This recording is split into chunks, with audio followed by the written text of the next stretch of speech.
Seguimos con la unidad formativa 18-19 y con la primera unidad de aprendizaje, todavía, constitución y elaboración del plan de negocio. Y una vez que ya hemos visto en el vídeo anterior las formas jurídicas para constituir la empresa, ahora vamos a hablar de lo que necesitamos para poner en marcha el negocio. Entonces, en este caso, estamos hablando de los recursos que vamos a necesitar, tanto materiales, humanos y organizativos.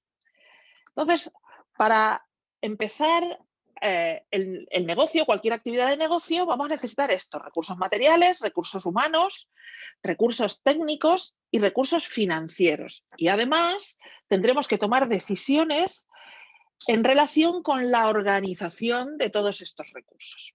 Empezamos con los recursos materiales. ¿De qué estamos hablando? Pues estamos hablando de instalaciones, de materias primas, dependiendo de la actividad.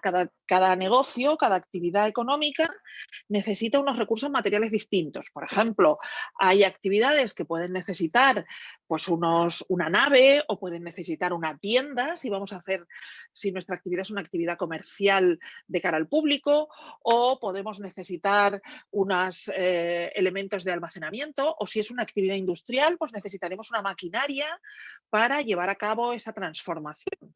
Entonces, dependiendo de la actividad a la que se vaya a dedicar la microempresa, necesitará unos recursos materiales u otros. Ojo, esto es importante tenerlo en cuenta. Cuando hablamos de microempresa, es verdad que estamos hablando de una empresa pequeña, una empresa cuya facturación como máximo será de 2 millones de euros al año. Pero eso no quiere decir que no necesite recursos materiales. Una empresa pequeña en un momento dado puede tener una maquinaria con un elevado valor. Lo veremos en el último módulo del curso, pues cómo se toman en consideración las inversiones, lo que es una amortización, cómo un equipamiento importante puede durar mucho tiempo. Es decir, una empresa pequeña que facture menos de 2 millones de euros al año puede tener una maquinaria que valga a lo mejor, que tenga un coste de 20 millones de euros. ¿Por qué? Porque es una maquinaria que va a durarle en el tiempo a lo mejor 20 años. Entonces, cuidado con pensar que empresa pequeña, recursos materiales baratos o pequeños, no necesariamente. Dependerá de la actividad a la que se va a enfrentar la empresa. Igualmente, con las materias primas o materias auxiliares. ¿Qué son las materias auxiliares? Pues todos los herramientas o productos que necesitamos para nuestra actividad. Por ejemplo, pensemos en una empresa que se va a dedicar a una transformación industrial, pero no desde las materias primas. A lo mejor lo que hace es ensamblar. Por ejemplo, estoy pensando en la industria textil. Pensemos en una industria textil en la que pues se compra el tejido, a lo mejor se compran los patrones y los patrones se montan directamente para fabricar la ropa, no se monta directamente desde la lana, por ejemplo, o se hila el tejido, sino simplemente se compran ya los tejidos, pero los materiales auxiliares que son, pues todo esto que son botones, pues todos los productos necesarios para ponerle, imaginad, remaches, lentejuelas, bordados, etcétera, etcétera, que se incluyen en el producto textil, pero que no son una materia prima propiamente dicha. Y, por supuesto, cualquier otro tipo de recurso material. El recurso material incluso no afecta directamente a la actividad. El mobiliario del personal de administración, los ordenadores, el papel, todo esto también son recursos materiales. Son recursos materiales, pues los vehículos comerciales, si tenemos comerciales en la calle vendiendo, ¿vale? Entonces, todo esto son los recursos materiales que cuando una actividad se pone en marcha hay que tomarlos en consideración. No es lo mismo, por ejemplo, montar un bar, pongo un ejemplo, a través de un traspaso, es decir, ya me están dando el bar montado y yo lo único que hago es desarrollar la actividad, que montar un bar desde cero. Necesitar el local, la maquinaria, el mobiliario, etcétera, etcétera. Bueno, pues esto es, dentro de los componentes básicos, los recursos materiales son un elemento a tomar en consideración. Un aspecto fundamental de cualquier negocio son los recursos humanos. Muchas veces en las pequeñas empresas el equipo promotor ya aporta parte de la mano de obra. Es decir, es muy frecuente que cuando se pone en marcha un negocio las 2 o 3 personas que ponen en marcha el negocio lo hagan aportando su propio trabajo. A veces no es así, a veces esas personas solamente ponen el capital y en realidad pues se contrata a las personas eh, fuera de ese grupo promotor. Lo que es importante a la hora de decidir cuántas personas y qué personas es hacernos estas preguntas. ¿Para qué hacen falta las personas? ¿Qué perfiles profesionales estamos buscando? ¿Qué van a tener que hacer esas personas? Luego es importante decidir cuántas personas hacen falta y para eso necesitaremos saber la carga de trabajo que vamos a tener. No es lo mismo que en una empresa que tenemos una actividad comercial, por ejemplo, si tenemos una tienda y la queremos tener abierta pues 7 días a la semana en un horario comercial normal, necesitaremos personas que se turnen porque una sola persona no puede cubrir es toda esa jornada laboral. Entonces, independientemente de que a lo mejor la carga de trabajo en sí no sea muy grande, si queremos cubrir un horario amplio, necesitaremos un número distinto de personas que si el horario que queremos cubrir es más reducido.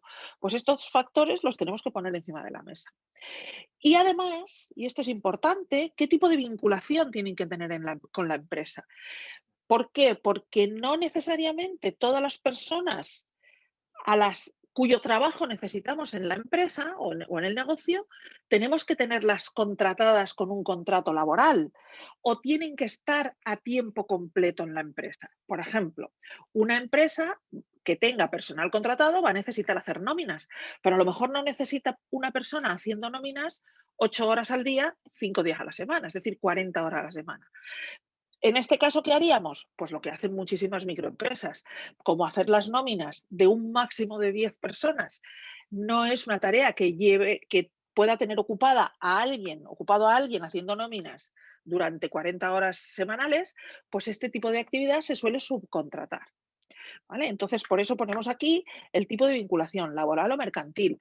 Otros perfiles que muchas veces no están incorporados a empresas siempre que no sea su actividad principal. Por ejemplo, la informática, es decir, los servicios tecnológicos. Los servicios tecnológicos muchas veces, lo veremos a continuación, no están incorporados directamente a la empresa. Yo no necesito tener una persona para llevar el mantenimiento del aire acondicionado, que esté en nómina 8 horas diarias, 5 días a la semana. Eso lo puedo contratar a una empresa externa con un contrato de mantenimiento. Y así con muchísimas actividades. Incluso la propia actividad comercial. La propia actividad comercial, dependiendo de la naturaleza de la actividad de la empresa, puede estar en manos de agentes comerciales independientes. Entonces, aquí tenemos que mantener una mente abierta y tener claro qué actividades vamos a desarrollar, quién tiene que desarrollar esas actividades, qué perfil profesional tiene que desarrollar esa actividad, es decir, qué tiene que saber hacer esa persona para hacer correctamente esa actividad y durante cuánto tiempo tiene que hacerlo, porque dependiendo del tiempo de dedicación que tenga que ocuparse esa persona, pues merecerá la pena hacerle un tipo de contrato u otro. Por supuesto, podemos hacer un tipo de contrato a tiempo parcial, etcétera, etcétera. Lo que sí tenemos que tener en cuenta es que la selección de personal es una de las actividades críticas dentro de la puesta en marcha de un negocio. Y más si es un pequeño negocio. ¿Por qué?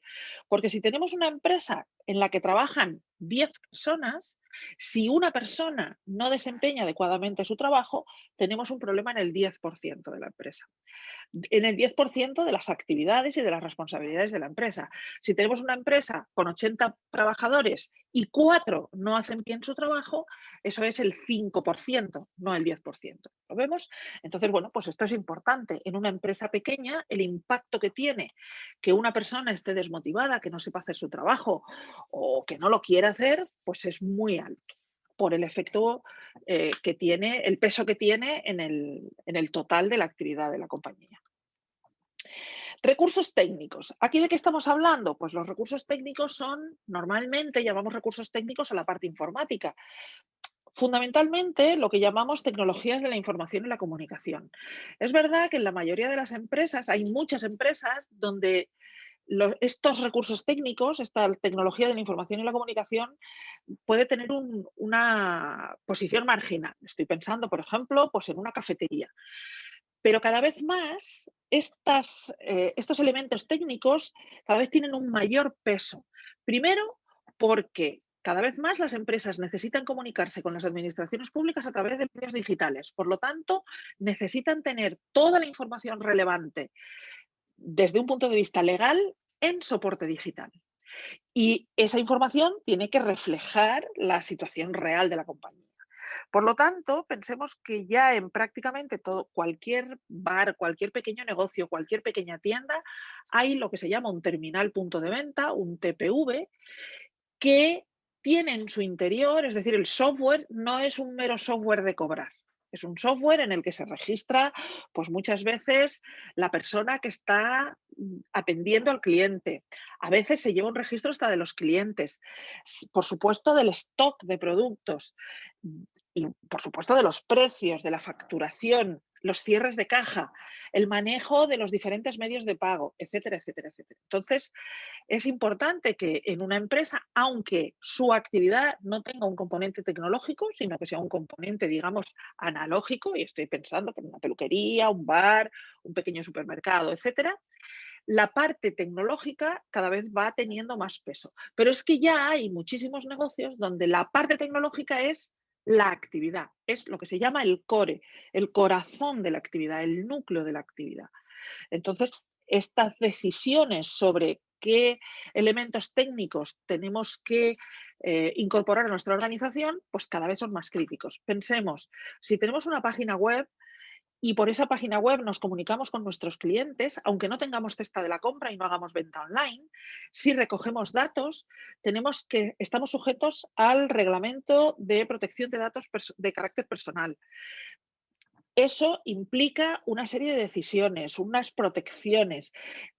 Cada vez más la seguridad informática, la ciberseguridad, cada vez es más crítica porque la información que tenemos en nuestros sistemas, aunque seamos un pequeño negocio, es más importante para nuestra propia actividad. Entonces, bueno, no desdeñemos el aspecto de los recursos técnicos y tomemos en consideración que aunque mi actividad no sea una actividad tecnológica, si tengo recursos tecnológicos a mi disposición para mejorar la actividad y para mejorar el rendimiento de mi negocio, seré más competitivo y deberé tomarlos en cuenta y considerarlos, pues ponerme en manos de expertos si yo no tengo los conocimientos necesarios. Y finalmente, son absolutamente relevantes los recursos financieros. ¿Qué son los recursos financieros? El dinero con el que voy a poder, pues, adquirir todos los recursos, adquirir y pagar todos los recursos mencionados anteriormente. Entonces, los recursos financieros pueden ser recursos propios o recursos ajenos. ¿Qué son los recursos propios? Pues los recursos propios son los que genera la actividad. O bien son aportaciones de los socios, por supuesto la facturación, recursos propios, aquí ponemos que es beneficio de ejercicios anteriores, es decir, es el beneficio, pero recursos propios es la facturación de la empresa. Es verdad que a la facturación de la empresa hay que restarle los gastos de la empresa, pero la realidad es que mis recursos es lo que me pagan mis clientes, lo que pagan las aportaciones que hacen los socios y los recursos económicos que genera la actividad empresarial. Y luego también tenemos como disponibles recursos ajenos. ¿Qué son los recursos ajenos? Pues los recursos ajenos son los recursos que podemos obtener de otras entidades. Recursos ajenos son los préstamos bancarios, por ejemplo.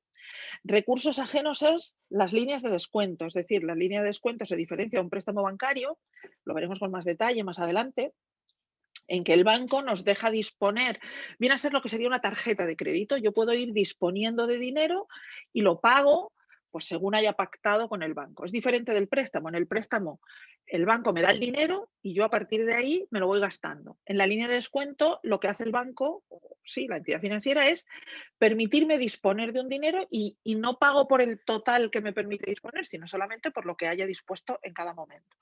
Y luego tenemos las deudas de clientes, no cabe duda. O sea, si yo mis clientes me deben dinero, pues esos son recursos ajenos, porque todavía me lo deben. Cuando me lo pagan, se convierten en recursos propios. ¿Vale? Bien, hemos hablado de los recursos. los recursos a los que tenemos que prestar atención y que la empresa va a necesitar. De algunos necesitará más, serán más cantidad, otros serán menos, pero la realidad es que los va a necesitar. ¿Y para qué necesita los recursos la empresa? Bueno, pues para llevar a cabo su actividad. ¿Y qué es la actividad de la empresa? ¿Cómo se sustancia la actividad de la empresa? Pues se sustancia mediante la ejecución de procesos. Cada vez más la actividad empresarial debe reflejarse o debe entenderse en forma de procesos. Los procesos que lleva a cabo la empresa, que veremos luego que no es lo mismo que las funciones y no es lo mismo que las tareas, los procesos es el conjunto de actividades que me permite obtener ciertos resultados. Por ejemplo, es frecuente tener un proceso de venta. ¿Qué es un proceso de venta? Pues todo el conjunto de actividades que me permite, desde que un cliente me hace un pedido hasta que lo cobro, por así decir, pues todas esas actividades formarían parte del proceso de ventas. Hay empresas en las que el proceso de ventas es pues que el cliente entre en la página web, mire los productos, los ponga en el carrito, pague y luego se lo enviemos por correo. Eso sería un proceso de venta. Y hay otras empresas en las que el proceso de venta es que un vendedor lleva unas muestras, va a visitar al cliente, el cliente ve las muestras, hace un pedido, el vendedor recoge ese pedido, lo procesa en los sistemas informáticos de la empresa, que a su vez lo envían al almacén, el almacén prepara el pedido, el pedido se le da a un transportista, el transportista lo lleva al cliente, se le factura y luego se cobra. Como vemos, el proceso no es una tarea, el proceso es un conjunto de tareas que nos permite obtener un cierto resultado. Aquí tenéis un ejemplo, una tabla con ejemplos de diferentes procesos que puede haber en diferentes empresas. Ni todas las empresas tienen por qué tener todos los procesos, ni todos los procesos tienen por qué ser iguales en todas las empresas. ¿Cómo se clasifican los procesos? Pues lo más importante y en lo que yo creo que hay que centrarse en estos momentos, en que estamos empezando con este curso y empezando a entender un poco cómo se organiza la empresa, es pensar en los procesos clave. ¿Qué son los procesos clave? Los procesos clave son los que me permiten satisfacer a mis clientes. Son los procesos relacionados con la puesta a disposición de mis clientes de los productos y servicios y que me permita, de alguna manera, cobrar. Esos serían los procesos clave. ¿Qué son los procesos estratégicos? Los procesos estratégicos son aquellos relacionados con el modelo de negocio, con la idea, con cómo me planteo la definición de mis productos, los procesos de marketing. Fijaros, los procesos de marketing están en procesos estratégicos, mientras que los procesos de venta, el proceso de venta está en los procesos clave. ¿Por qué? Porque el proceso de venta es aquel conjunto de actividades que me permite entregarle al cliente el producto o servicio y cobrar. Mientras que el proceso de marketing, lo que son las actividades que me permiten informar al mercado, al cliente, a los usuarios, etcétera, de que mi producto existe, de quién es mi empresa, de cómo vendo. Pero el proceso de marketing normalmente me lleva a una finalidad de comunicación, no me lleva a una finalidad de venta. Y finalmente tenemos los procesos de soporte. Los procesos de soporte son aquellos procesos que me ayudan a llevar a cabo la actividad, que son necesarios, pero que de alguna manera podemos decir, para decirlo de una forma, digamos, gráfica, que el cliente no ve. Al cliente le da igual o le es transparente si nuestro personal, eh, a ver, si nosotros tenemos un departamento de personal interno en la empresa o si tenemos las nóminas subcontratadas a una gestoría. El cliente eso no le ve, no lo ve. Rara vez va a enterarse de si eso es de una forma o de otra.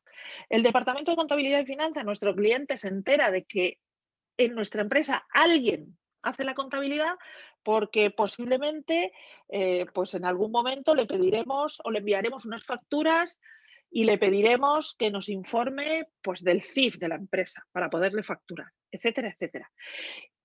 Entonces, estos procesos de soporte ni son procesos claves ni son procesos estratégicos y normalmente se distinguen en que muchas veces son procesos que pueden estar fuera de la empresa, que no necesariamente tienen que estar dentro. Normalmente, en las empresas hay que controlar, bien controlados los procesos clave. Es importante que la empresa tenga control sobre los procesos estratégicos, pero puede prescindir de los procesos de soporte. Los procesos de soporte pueden estar externalizados. Es decir, se pueden subcontratar con expertos. ¿Por qué? Porque la gestión de personal de una empresa se parece mucho a la gestión de personal de otras empresas distintas. Ojo que estoy hablando de gestión de personal y no tanto de gestión de recursos humanos.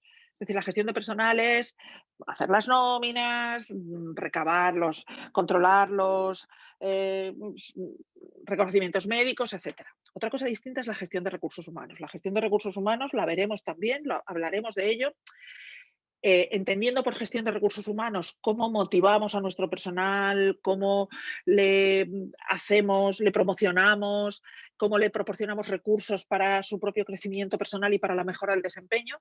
Eso forma parte de los procesos clave, lo veremos, de los procesos claves y de los procesos estratégicos. El control de la actividad, que lo veremos a continuación, forma parte muchas veces de la planificación. ¿De acuerdo? Bien, esto que vemos aquí es lo que llamaríamos un mapa de procesos, es un ejemplo de un mapa de procesos, es muy genérico. En los sistemas de gestión de la calidad, con arreglo, por ejemplo, a las normas ISO 9001 o los procesos de gestión de la excelencia, como el modelo FQM, etcétera, etcétera, son modelos basados en el enfoque a procesos. Las empresas cada vez más están pues, procurando reflejar su actividad en forma de procesos. Los procesos tienen normalmente, el enfoque a procesos lo que hace es que una empresa que está organizada conforme a un enfoque a procesos, lo que hace es que los responsables de los procesos son responsables no solo de la actividad final, por ejemplo, en relación con un cliente, sino de todo el proceso, valga la redundancia, desde que recibimos, por así decir, las peticiones y hasta que entregamos el producto final. Entonces, no es tanto que hay un responsable de almacén y un responsable de ventas, sino que alguien es responsable del proceso y de esa manera es capaz de coordinar los procesos de almacén y los procesos de venta, para que una vez que se ha vendido un producto no haya, pues por ejemplo, roturas de stock, o si se ha comprometido con un cliente que se le entrega un producto en un determinado plazo, que el almacén lo tenga en consideración para cumplir esos compromisos. Entonces, el enfoque a procesos es una visión global de las empresas bastante diferente a lo que estamos acostumbrados, sobre todo en las empresas pequeñas. El enfoque a procesos lo tienen empresas pequeñas como, por ejemplo, pues estudios de diseño, de arquitectura, es propio de las ingenierías, etc. Esto que tenemos aquí es el reflejo de cómo se documentaría un proceso. ¿Vale? Los procesos normalmente se documentan en forma de diagramas de flujo. Los diagramas de flujo lo que hacen es reflejar pues, cómo se van produciendo las diferentes actividades, es decir, cada recuadrito, podríamos decir, es una actividad. A veces una actividad puede ser una tarea, a veces son varias tareas, y los rombos lo que nos permiten es situaciones donde se toman decisiones. Entonces, el cliente nos traslada un problema, llegamos a un acuerdo, imaginemos una tienda, por ejemplo, el cliente plantea una reclamación, ¿en la tienda han conseguido un acuerdo? Sí, pues ya está, se ha terminado. ¿No se consigue un acuerdo? Pues el cliente puede llevar la reclamación a la oficina de consumo, a la OMIC o incluso internamente en la empresa se puede hacer que participe otra persona. Bueno, ¿se ha llegado a un acuerdo? Sí, pues se termina el proceso. ¿No se ha llegado a un acuerdo? Pues a lo mejor entra en funcionamiento pues una junta arbitral de consumo. ¿El cliente acepta el laudo? Sí, pues hemos terminado. No, pues se va a la vía judicial. ¿No va a la vía judicial? Pues se acaba el proceso. Sí, se produce un juicio, se produce una sentencia y se termina. Fijaros, una vez que se produce el juicio y la sentencia, ya es irrelevante que nos guste o no nos guste la solución aportada, o si el cliente se queda contento o no, porque eso ya no tiene remedio. ¿Vale? Bueno, esto sería una forma de reflejar, por así decir, un proceso. No lo pongo como ejemplo de un proceso clave, que no lo es. El proceso de gestión de reclamaciones, en principio, no se suele considerar un proceso clave, aunque es fundamental en la relación con el cliente, pero lo que sí es verdad es que, bueno, pues es un proceso que se documenta con relativa facilidad, sobre todo en este caso, que es un proceso estándar, ¿no? Bien, ¿qué ventaja tiene el enfoque a procesos? Bueno, pues el enfoque a procesos tiene la ventaja de que si tenemos delimitadas las diferentes actividades que forman parte de un proceso, automatizar esos procesos es mucho más sencillo que si en nuestra cabeza hay un batiburrillo de tareas que la gente hace y sabemos que fulano hace normalmente esto, pero a veces cuando esa persona no está lo hace este otro y además, pues unas veces se hace de una manera, otras veces se hace de otra. La ventaja del enfoque a procesos es que nos permite hacer primero esto, que es este proceso, esta reflexión de cómo ocurren las cosas, y una vez que sabemos cómo ocurren las cosas, podemos plantearnos qué cosas se pueden automatizar, qué cosas se pueden hacer siempre igual. Utilizando este mismo ejemplo, pues, ¿qué cosas son siempre igual? Pues el formulario que el cliente rellena resulta que es la hoja de reclamaciones y esa siempre es la misma. No tenemos que estar pensando, uff, el cliente me ha contado que no. No, no, no, no. Tenemos la hoja de reclamaciones, está automatizado. Y es que además esa hoja de reclamaciones, como el cliente se lleva la copia rosa, perdón, la copia blanca y la lleva a la oficina de consumo, pues eso está automatizado también. Ojo que automatizar no quiere decir informatizar. Automatizar quiere decir automatizar, es decir, buscar una manera para que las cosas se hagan siempre de la misma forma. Además, si somos capaces de buscar una manera para que las cosas se hagan siempre de la misma forma, será más fácil informatizarlas. ¿De acuerdo? ¿Cómo se automatizan los procesos? Pues lo primero que hay que hacer es analizar el proceso. Lo siguiente es buscar diferentes alternativas de automatización, es decir, qué partes se pueden automatizar, qué partes se pueden informatizar, es decir, habrá que hacer una serie de inversiones para que determinadas cosas se puedan hacer por parte o con la ayuda de equipamiento informático, de maquinaria, etcétera. Pensemos que la automatización puede ser también una automatización del proceso productivo, por ejemplo.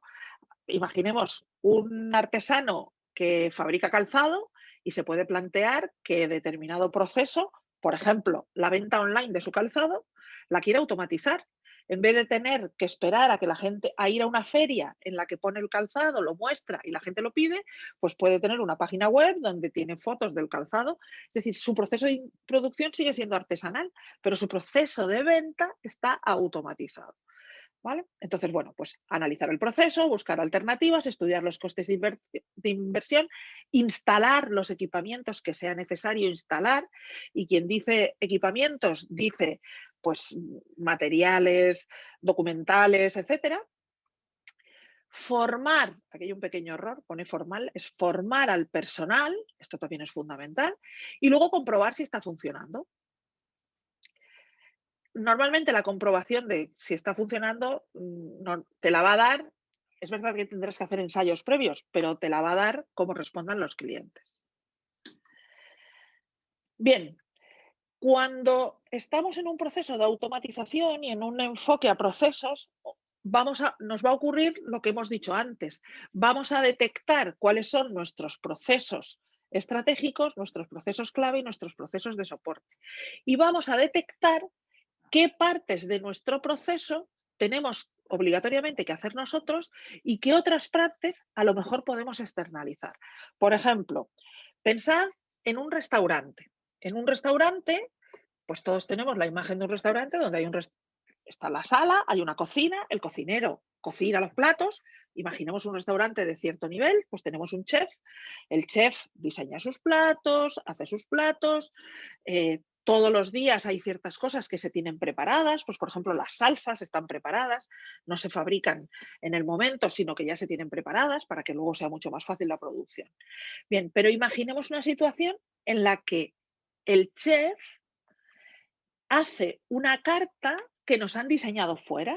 Es decir, el chef es un buen cocinero, pero de alguna manera es un buen operario, es capaz de cocinar bien, pero le falta a lo mejor la creatividad que los promotores del negocio, que los dueños del negocio les gustaría tener. Y a lo mejor los platos o el tener una carta de cierto nivel, pues ese cocinero no es capaz de hacerlo, no es capaz de tener una carta creativa pues de un chef de una estrella Michelin. Entonces los promotores del negocio, imaginemos que hay dos socios, los socios del negocio, contratan a un cocinero con una estrella Michelin y le piden una carta que es con unos platos que, bien confeccionados y bien servidos y cumpliendo el resto de estrategias, pues puedan obtener una estrella Michelin. ¿Lo vemos? Es decir, el outsourcing no es solo subcontratar la nómina. El outsourcing normalmente hace referencia a subcontratar la producción. Es decir, no solo aquellas actividades auxiliares o aquellos procesos auxiliares, sino incluso los propios procesos del negocio. Hay empresas que subcontratan la venta, es decir, sus actividades comerciales las externalizan. No es que le vendan a un distribuidor, es que contratan a una empresa que a su vez contrata vendedores, los forma, los mantiene motivados, etcétera, etcétera. Y esa empresa es la que se ocupa de las ventas, a lo mejor de las ventas personales, de visitar a los clientes para la empresa que los ha contratado. ¿Qué ventajas tiene la externalización? Bueno, pues muchas veces hay un mejor control de los costos, porque si yo subcontrato a una empresa que me da un determinado servicio, a lo mejor la subcontrato por una cantidad mensual, independientemente de que mis ventas sean mayores o menores, yo sé que ese coste de ese proceso es el que es. Muchas veces se reduce la carga administrativa, a veces permite también dirigir mejor a los recursos. Es decir, si hay determinado personal que no pertenece a la empresa, pues a lo mejor mi responsable de recursos humanos es más capaz de gestionar a las personas que sí forman parte de la empresa. Normalmente lo que se busca con ello es proporcionar una mayor calidad de servicio. El outsourcing implica subcontratar a empresas que son especialistas en lo suyo. Lo que no vamos a hacer es subcontratar a una empresa que haga las cosas peor que nosotros. Se supone que subcontratamos cosas para que las hagan mejor, porque son especialistas. Voy a poner un ejemplo. Imaginad un taller de automoción que la gestión de residuos se la da hace un contrato con un gestor de residuos. No es solo que lo haga mejor que nosotros, es que la ley me obliga a que los residuos los gestione un gestor de residuos. ¿Lo vemos? Entonces, permite a la empresa enfocarse a lo que sabe hacer, a lo más importante para ella, normalmente optimiza los procesos y pues se pueden reducir los errores de cálculo, ¿vale? Los errores de cálculo en todos los sentidos.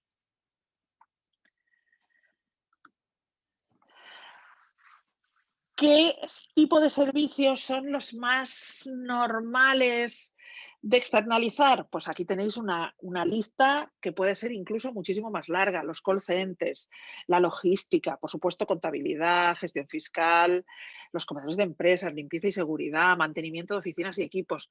Pero ya digo, incluso se pueden externalizar servicios que corresponden a los procesos clave de la empresa. ¿De acuerdo? Se pueden externalizar las ventas, se puede externalizar el servicio técnico, por ejemplo. ¿Vale? Ahora, esto es muy, muy típico. Ahora mismo prácticamente todos los servicios técnicos de las grandes marcas ya no son servicios técnicos propios, son empresas que se dedican al servicio técnico para muchas marcas del mercado. ¿De acuerdo? ¿Qué inconvenientes tiene? Hombre, no cabe duda que se pierde el control del proceso. Es decir, si yo subcontrato el proceso de servicio de atención al cliente de los electrodomésticos que vendo, pues sí, tendré las ventajas que hemos visto en la diapositiva anterior, pero mi control de cómo están trabajando esos técnicos de atención, de reparación y de servicio postventa, pues mi control es mucho menor que si yo lo estuviera en nómina. Y si yo estuviera haciendo, no es tanto si yo lo estuviera en nómina, sino si yo estuviera haciendo el proceso. Es decir, si los clientes me llamaran a mí, si yo decidiera a dónde se va primero, qué tipo de productos, qué tipo de garantías se dan, etcétera, etcétera. Desde el momento que yo no lo hago, pues tengo menos control. Entonces, esto es una cuestión de equilibrio, por eso también utilizo un poco esta imagen, ¿no? Tiene que haber un equilibrio. Entonces, bueno, pues a veces la externalización, que muchas veces, por ejemplo, en la externalización en la administración pública se le llama privatización, es decir, a veces el encargar a otros que hagan mi trabajo, Pues si son lo que llamábamos los procesos de soporte, pues la asesoría y la gestión fiscal, los comedores de empresa, la limpieza, etcétera, pues no es tan crítico porque no afecta al cliente. El servicio postventa, pues dependiendo de cuál sea mi negocio, el servicio postventa puede ser crítico porque mis clientes pueden percibir un mal servicio y al final soy yo quien va a dejar de vender. Bien, aquí tenéis un ejemplo, una pequeña actividad, os lo dejo para que lo reflexionéis.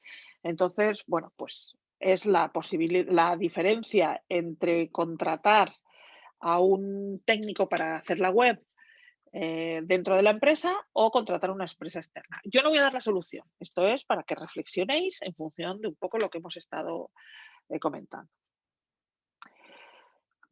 Más allá de los recursos, tanto materiales como humanos, y de los procesos, la empresa también tiene que tomar decisiones sobre cómo se va a organizar. Es decir, cómo vamos a organizar las actividades y sobre todo, una parte muy importante, las responsabilidades dentro de la empresa. Es decir, cuál va a ser nuestra estructura organizativa. Ojo, no nos olvidemos de que estamos hablando de empresas de menos de 10 empleados. O sea, que en cualquier caso la estructura organizativa no puede ser muy complicada. Yo aquí voy a mencionar un poco los tipos de estructuras organizativas que hay, pero no podemos complicarnos mucho porque con 10 empleados lo que no vamos a tener son 6 escalones jerárquicos, porque no hay gente suficiente para cada escalón. Es decir, no podemos tener una dirección general, una dirección comercial, una jefatura de ventas, un departamento o un subjefe de ventas y un vendedor, ¿vale? No tiene sentido. Entonces, la estructura organizativa de una microempresa tiene que ser sencilla, a la fuerza. Esto que tenéis aquí es una imagen de la organización teórica de una empresa. El lápiz estratégico es quien piensa, quien tiene las ideas y quien de alguna manera define la estrategia. En este caso, pues estaremos hablando de los socios, si es una empresa donde hay socios, o de lo que llamamos el equipo promotor, cuando es pues un emprendimiento. Entonces, el lápiz estratégico es pues quienes ponen en marcha el negocio. Luego está la línea media, que son las personas que tienen responsabilidad sobre otras personas. Y el núcleo operativo. El núcleo operativo son las personas que llevan a cabo las tareas del día a día. La línea media es cuando en el núcleo operativo, entre medias del núcleo operativo, es decir, de las personas que llevan a cabo las tareas del día a día y el lápiz estratégico, hay alguien. A eso se le llama la línea media. Normalmente la línea media tiene como responsabilidad transmitir la estrategia y convertirla en los procesos operativos. Luego, normalmente, pues tenemos lo que llamamos personal de apoyo y tecnoestructura.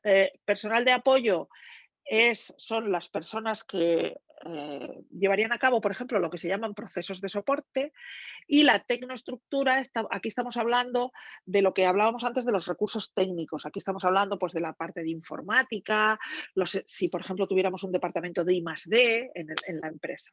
¿Vale? No nos olvidemos de que estamos hablando de una empresa de como máximo 10 personas.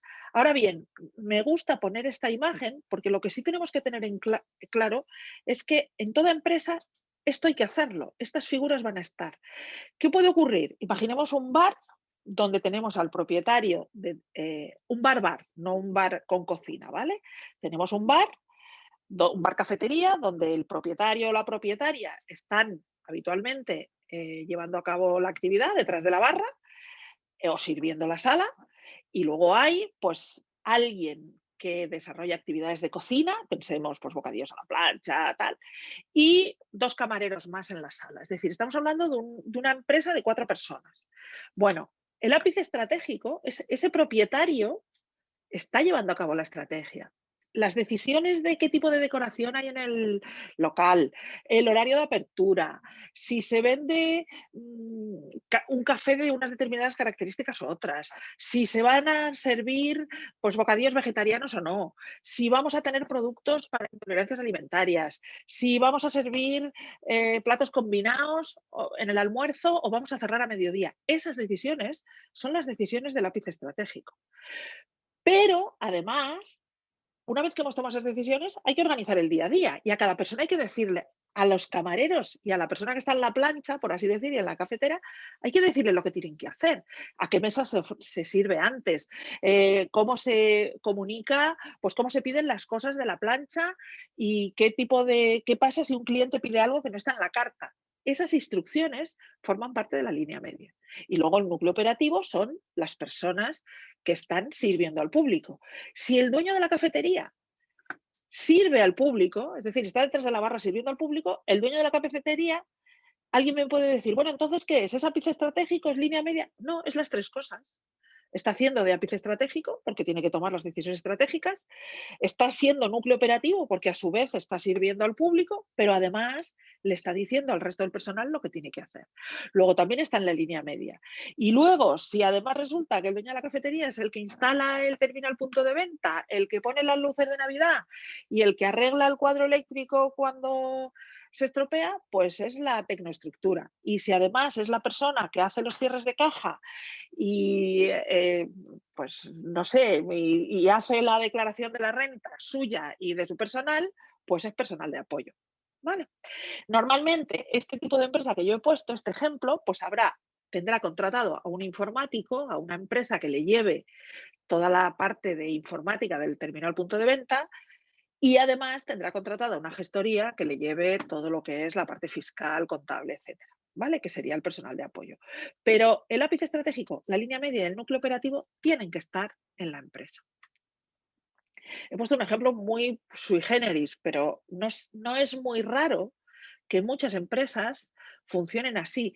Y a veces a esta persona emprendedora o a esta persona empresaria se le puede olvidar que tiene que estar en las tres cosas, que no basta con decidir la estrategia y además servir las mesas, le tiene que decir al personal lo que tiene que hacer.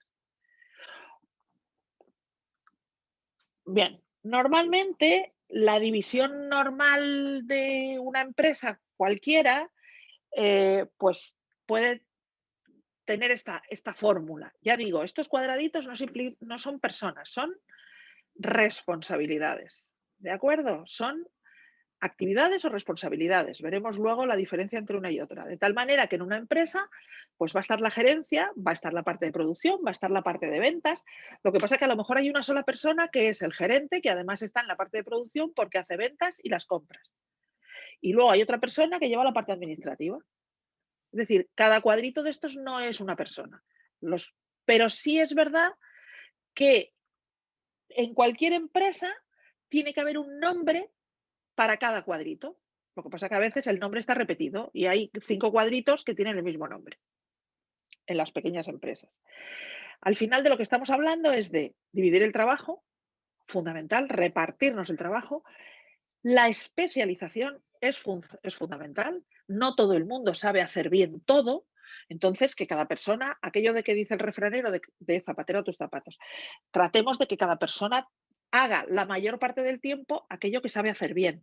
Eso no quiere decir, y menos en las microempresas, que no debamos saber hacer varias cosas distintas o que las personas no se puedan cubrir en un momento dado. Pero eso no implica que estemos todos haciendo de todo. A ver, si yo tengo un camarero que se lleva muy bien con el público, que sabe servir muy bien, aunque además sepa atender la cafetera y hacer bocadillos, lo ideal es que la mayor parte del tiempo aquella persona esté atendiendo al público, porque es lo que se le da bien. Y al que se le da bien hacer los bocadillos porque tiene muy buena mano y le salen muy crujientes y no se le queman, esté en la plancha.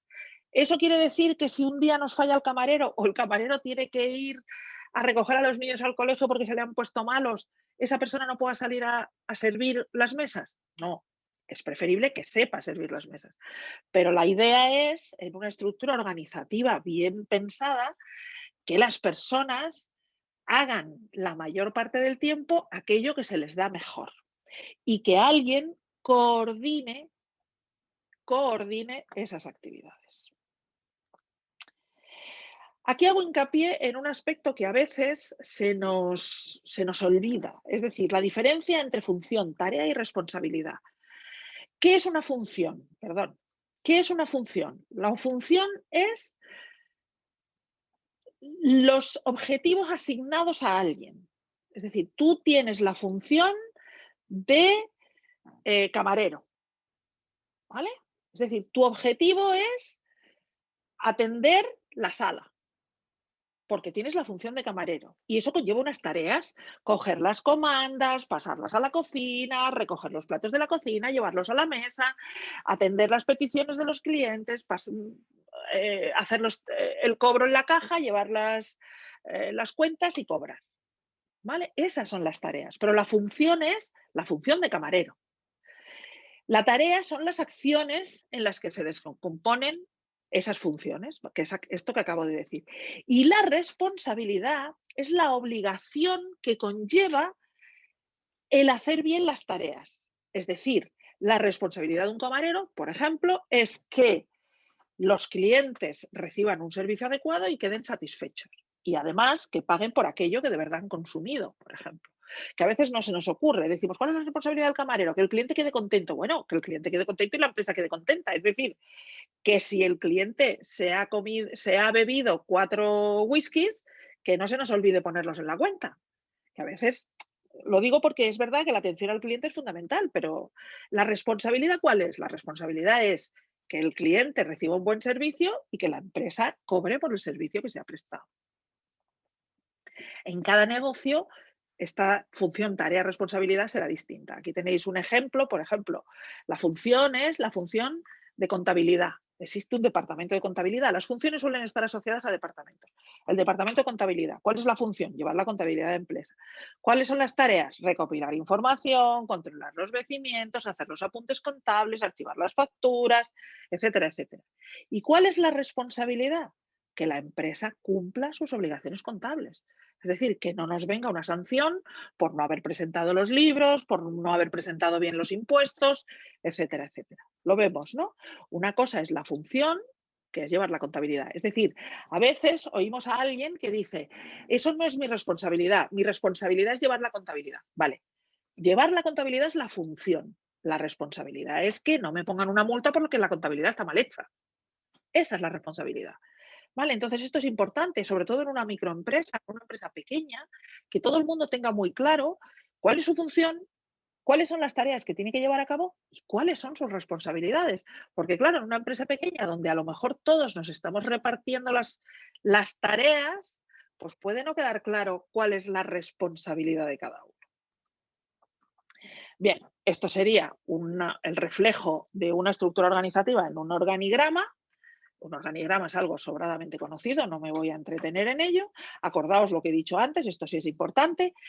En una pequeña empresa, no necesariamente un cuadradito es un nombre. Puede haber un mismo nombre en varios cuadraditos. Y luego vamos a ver ahora qué variables tenemos que considerar en aspectos como, por ejemplo, la ubicación del negocio y el acopio de recursos y el control de la actividad, ¿vale? Tenemos una responsabilidad a veces hay negocios que necesitan una ubicación física, cada vez menos, quiero decir, cuando digo cada vez menos, es verdad que todavía, lógicamente, los negocios físicos existen y no van a desaparecer, pero es verdad que, y además ahora, pues en la situación en la que estamos viviendo, lo estamos viendo más, cada vez es más frecuente que existan negocios que no necesitan una ubicación física. Ahora bien, pensemos que necesitamos una ubicación física, que nos tenemos que situar en un determinado lugar. Incluso aquellos negocios o aquellas empresas que no necesitan estar de cara al público, por ejemplo, o que no necesitan una ubicación física para prestar sus productos o servicios, pueden necesitar una ubicación física, un lugar físico para hacer otras actividades, sus propias actividades. ¿De acuerdo? Bien, ¿qué tenemos que tener en consideración para la ubicación de negocio? Pues lo primero es la actividad de la empresa. ¿A qué nos vamos a dedicar? Porque ¿necesito estar cara al público o no? Esa es la primera pregunta. Si no necesito estar cara al público, pues todas estas consideraciones también las tendré que hacer, pero mis decisiones serán distintas que si necesito estar cara al público. Cuando digo cara al público me refiero a tener un establecimiento abierto al público.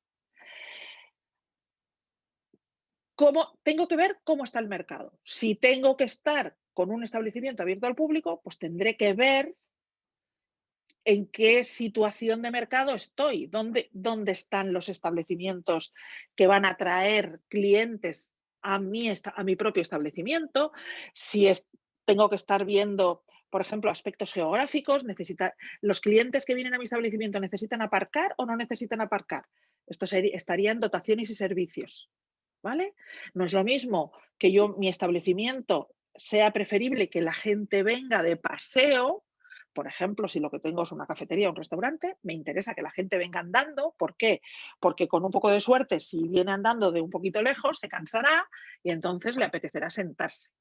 Mientras que si lo que tengo es una tienda y vendo artículos voluminosos pues, o de mucho peso, pues me puede interesar que la gente pueda aparcar, porque si no, no van a querer comprar porque les va a costar mucho trabajo llevarse el producto.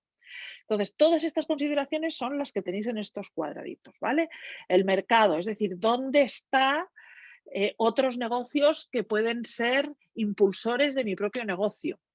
Por ejemplo, una cosa que se dice muchas veces es ¿por qué poner una zapatería donde hay un montón de zapaterías? Bueno, pues porque si la gente va a comprar zapatos, podrá elegir entre las otras y las mías. Y con un poco de suerte, si lo hago bien y tengo un buen producto, pues elegirá el mío en vez del de los otros. Mientras que si lo que tengo alrededor son tiendas de coches, pues es probable que la gente que venga pensando en comprar coches, no en comprar zapatos. Para ello han surgido, por ejemplo, los centros comerciales. Los centros comerciales lo que hacen es eso, es en un recinto cerrado en el que cuando llueve pues la gente no se moja porque no son abiertos a la calle, etcétera, etcétera. Es decir, estoy dotando de servicios y facilidades y estoy juntando muchos negocios. ¿Para qué? Para generar tráfico. ¿Vale? Para generar movimiento de personas. Si además proporciono servicios de restauración, de ocio, como cines, si doy música, si doy sitios donde sentarse, incluso sin consumir, etcétera, etcétera, pues esas dotaciones y servicios van a facilitar que se lleven a cabo las compras. Además, también es importante el conocer si hay subvenciones y ayudas. En un momento dado, yo seguramente cuando he hablado de considerar la ubicación del negocio, lo primero que habéis pensado es si en esta calle o en aquella calle. Pero ojo, puede ser en esta ciudad o en aquella ciudad, o en esta provincia o en aquella provincia.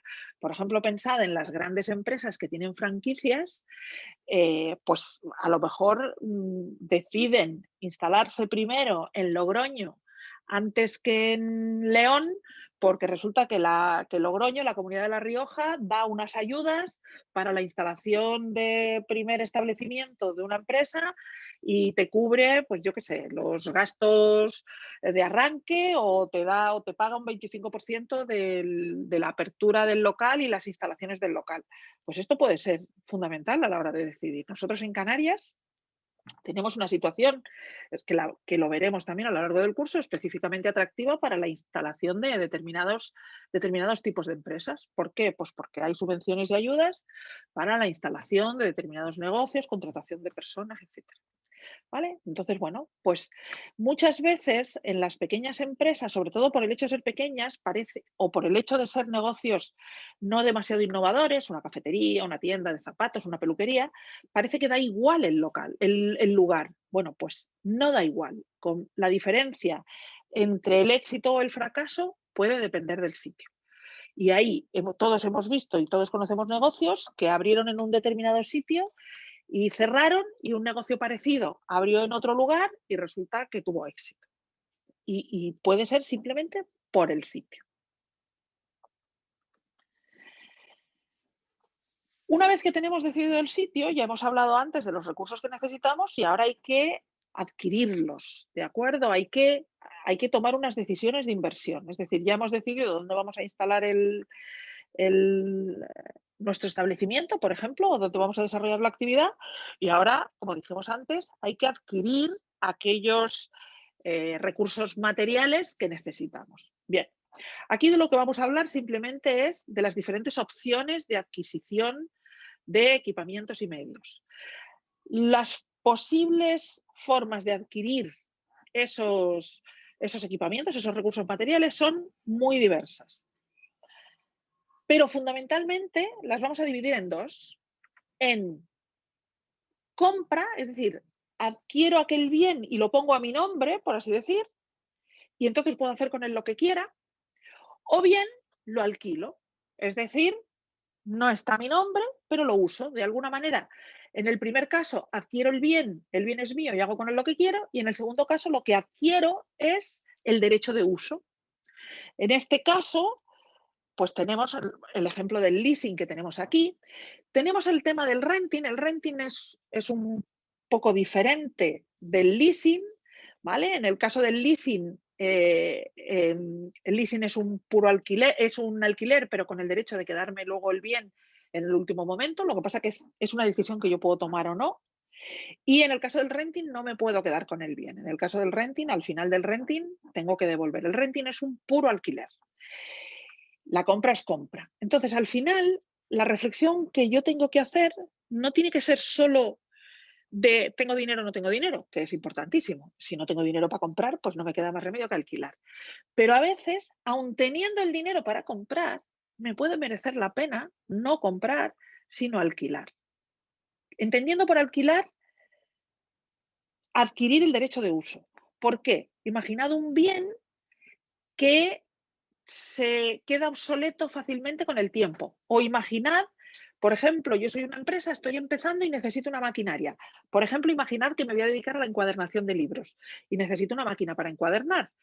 Como estoy empezando, ahora voy a encuadernar pocos libros, pero según mi plan de negocio, dentro de 2 años estaré encuadernando, si todo va bien, 10 veces más libros de los que estoy encuadernando ahora. Eso quiere decir que voy a necesitar una máquina de encuadernar muy grande. Pero claro, esa máquina de encuadernar muy grande cuesta mucho dinero, mientras que yo ahora no tengo dinero. Puedo decir, bueno, me compro una pequeña y luego ya me compro la grande. ¿Pero qué hago con la pequeña al cabo de los 2 años?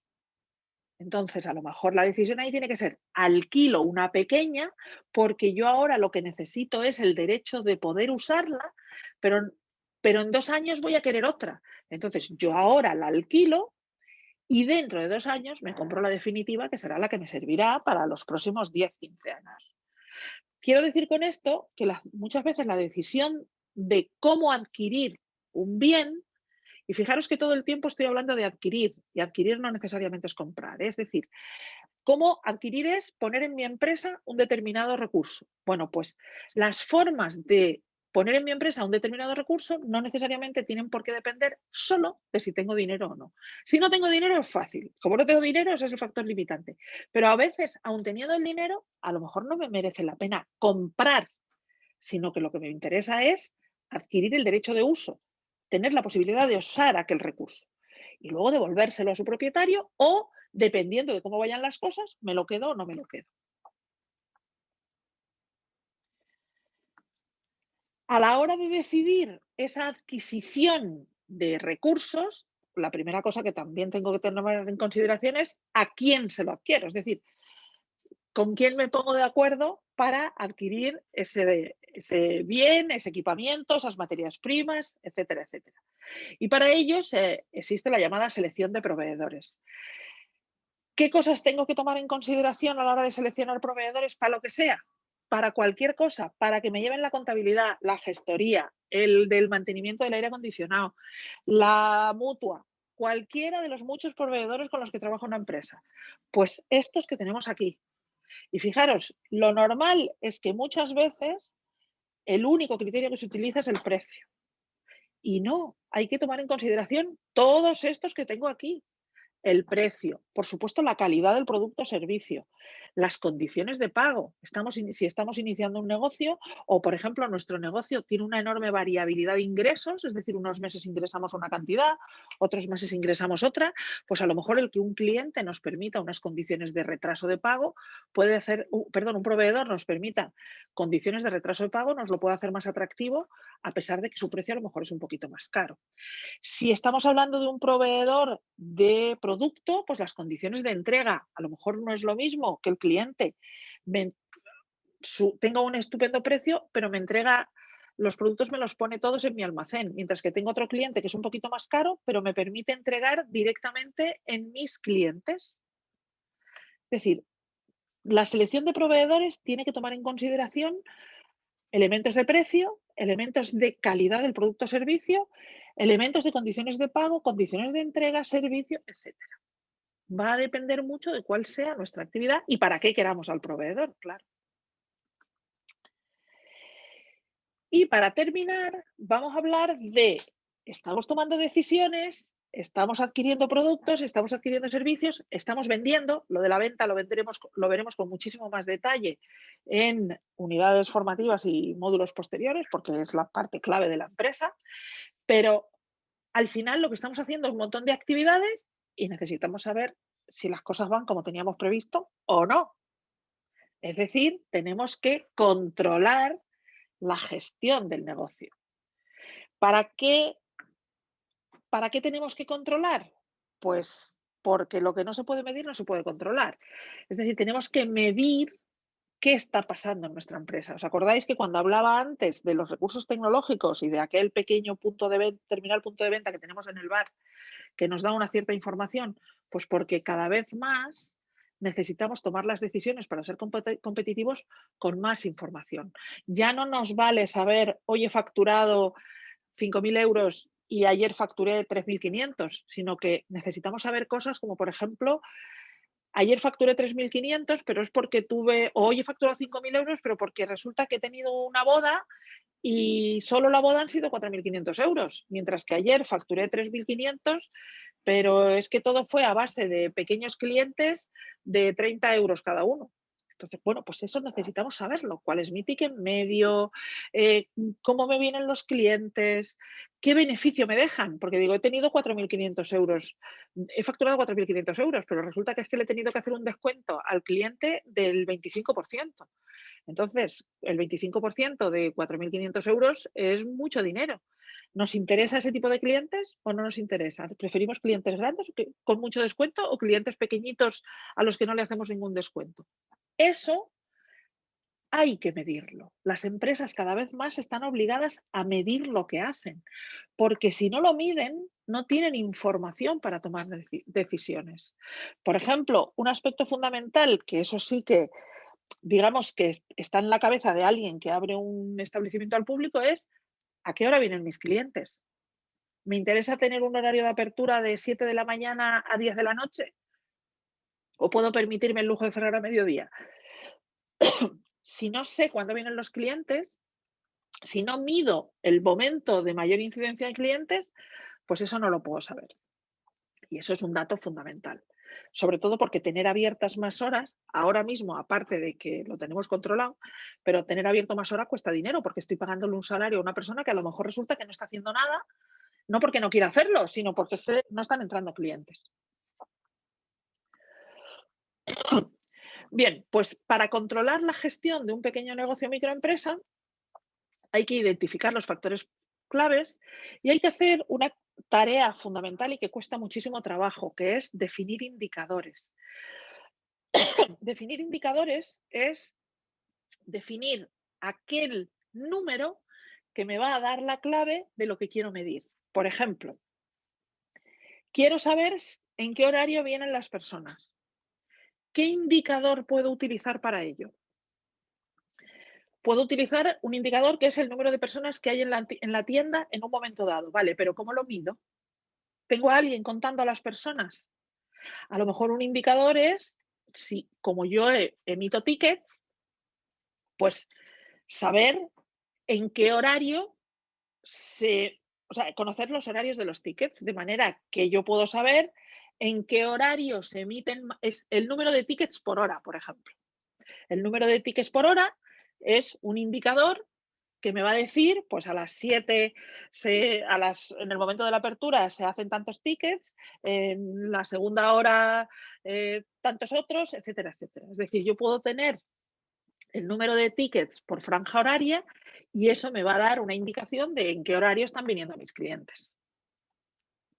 Luego, por supuesto, tendré que establecer objetivos y metas. Vale, he descubierto que los clientes vienen, por ejemplo, de 3 a 5 de la tarde no viene nadie a la tienda. Bueno, pues me puedo establecer un objetivo de decir, pues necesito que de 3 a 5 venga por lo menos, o se hagan por lo menos tantos tickets. ¿Por qué? ¿Por qué el definir indicadores me permite establecer objetivos? Porque al final voy a saber dónde invertir mis recursos, por ejemplo, mis recursos de marketing. Al final esto me permite crear lo que se llama el cuadro de mando integral. El cuadro de mando integral es una herramienta que me permite de una forma relativamente visual pues ver cómo va mi negocio.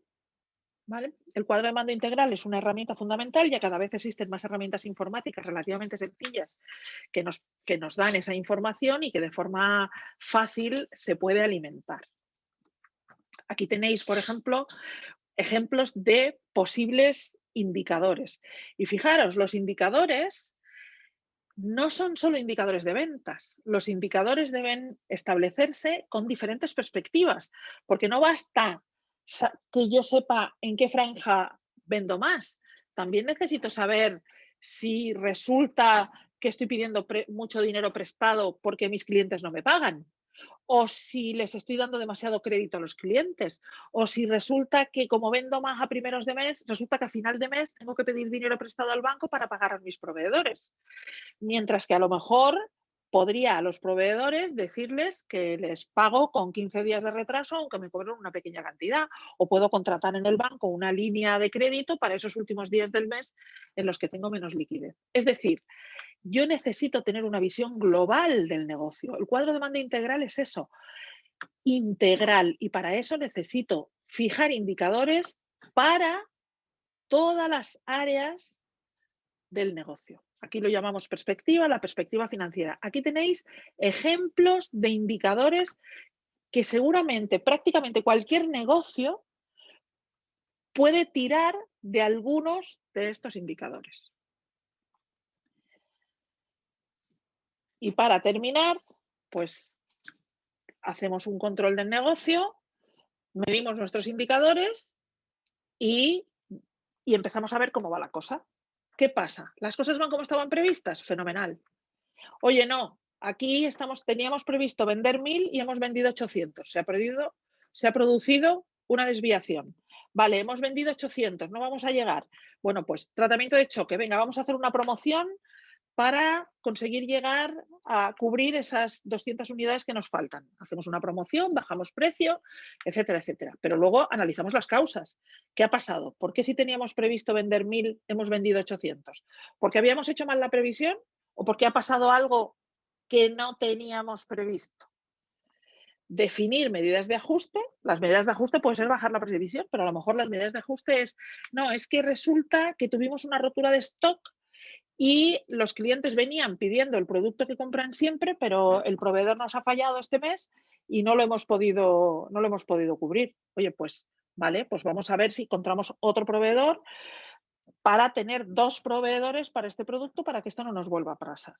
Implantamos la medida de ajuste y hacemos el seguimiento. Vale, ya tenemos otro proveedor.